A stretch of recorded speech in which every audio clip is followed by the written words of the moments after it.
Duro la victoria. Aquí y ahora en el duro. Duro Ferrera, resistencia obrera. No llores, lucha.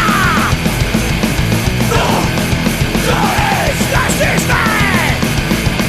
No llores, lucha. No llores, resiste. Resistencia obrera. Resistencia obrera. Duro Felguera se cambiaron planes urbanísticos, se inventa un subterfugio de posible salida a la crisis de Duro Felguera inventada, insisto, inventada por el PSOE, inventada por la empresa Juan Fernández Regueroso, que era la consejera de Industria.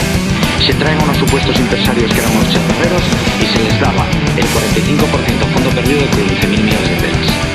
Todo esto llevamos 30 años padeciendo. Lo que queda allí es seguir quemando.